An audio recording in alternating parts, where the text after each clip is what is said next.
Alors, on est maintenant dans la dernière situation, qui est celle de Kenkayotsu. Ça veut dire, moi je suis gaucher, lui il est droitier. Et ça, c'est la situation qui t'intéresse probablement, Doudou. Que lui, il a mes deux saisies et il me tient par la nuque, il me tient la manche. Et quelles sont les solutions? Les solutions ne sont pas faciles. Si il est vraiment bon, j'ai pas beaucoup de chances de s'échapper de cette position.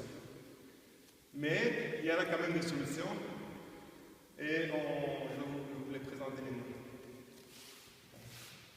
Donc, il est droitier et il me garde les deux mains.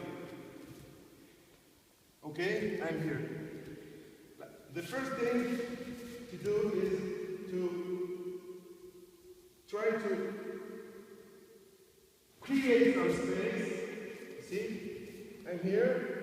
Is in this, create some space. On ne peut pas regarder. Donc il me tient comme ça.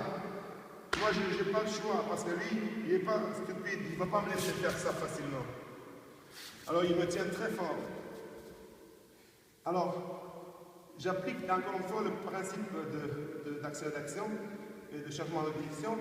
Je tire vers moi, je le tire et je le pousse. Là, je me suis mis la main entre moi et lui. Ça, c'est une affaire qui est très importante. Ensuite, bon, je peux traquer,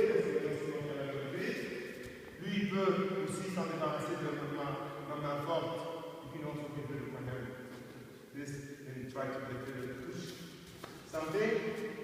Et je viens un combat dans lequel tous les deux on a la grille de l'autre. Puis, souvent, moi, je vais mettre ma saisie, lui, il veut mettre sa saisie. Ok? Moi, je contrôle sa main. Mais en même temps, le moment que je vais mettre la main, lui, il va me suivre. Il va me follow me. So it's not going to be so easy. Mais quand même, en se déplaçant, j'ai peut-être une chance de placer et de attaquer dans cette position.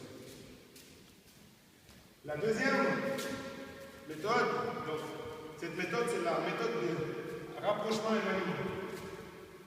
Rapprocher, éloigner.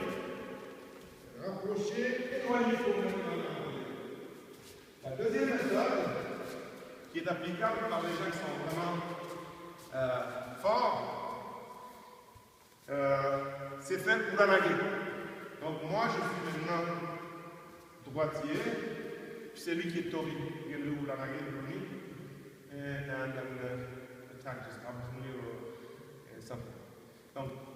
Donc moi, j'ai la nuque ici, lui, il est dans cette position qui est désavantageuse pour lui. Alors à ce moment-là, moi je me déplace et j'attaque. Lui, à ce moment-là, il peut appliquer cette solution qui s'appelle Uranage. La deuxième contre-attaque qui peut marcher, quand lui il le tient, c'est de faire. Attends, c'est de faire Yokoguruma. Donc, lui il fait une sorte de ogoshi, on va dire. Et moi, je vais faire le Yokoguruma. Ça, c'est une troisième solution. La quatrième solution, c'est celle de faire Kataguruma à genoux. Kataguruma à genoux, quand moi je le tiens, c'est lui qui va être touré dans cette situation-là. N'oubliez pas qu'on est toujours droite contre gauche. Which side do I don't give it? Yes? Donc moi je le tiens. Ici, je me prépare pour l'attaquer. Et lui, il a cette solution de faire Kataguruma. La dernière solution, c'est de faire une fausse attaque. Ça veut dire, je l'ai pris, je l'ai. Dans 2 secondes, je veux le mater, c'est terminé. À ce moment-là, lui, qu'est-ce qu'il fait? Do you prefer on the left side? On va faire un... il va juste tout simplement faire une fausse attaque. Ici, moi, j'ai l'opportunité peut-être de continuer au sol, mais ce que je veux dire, c'est que cette solution n'est pas une solution parfaite, car si je ne continue pas au sol, et si je ne fais pas une pont au sol, il a réussi à échapper avec un seul Shido. À ce moment-là, lui, il va avoir Shido pour une fausse attaque, parce qu'il s'est mis à genoux pour rien. Et en espérant qu'il a appris quelque chose de ça, une prochaine fois, ça ne va pas arriver. Je répète donc maintenant, I'm going to go here. So, ma méthode, c'est celle de contrôler la main forte en premier et en deuxième de prendre sa propre saisie.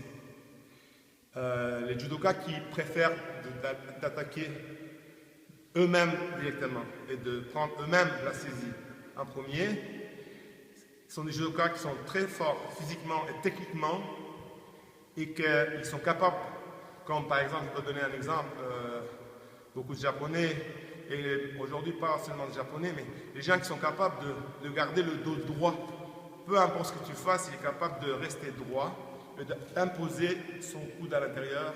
Ceux-là, ils peuvent appliquer l'autre stratégie. Je veux rappeler dans cette vidéo que Yamashita, par exemple, il était aussi fort que lui, il ne se battait pas pour les grippes. Il allait prendre ses grippes, ses saisies, et il battait tout le monde. Et la seule fois quand il s'est fait battre, malgré que la victoire n'était pas la sienne, c'était quand Saito a appliqué cette stratégie de bloquer sa main forte.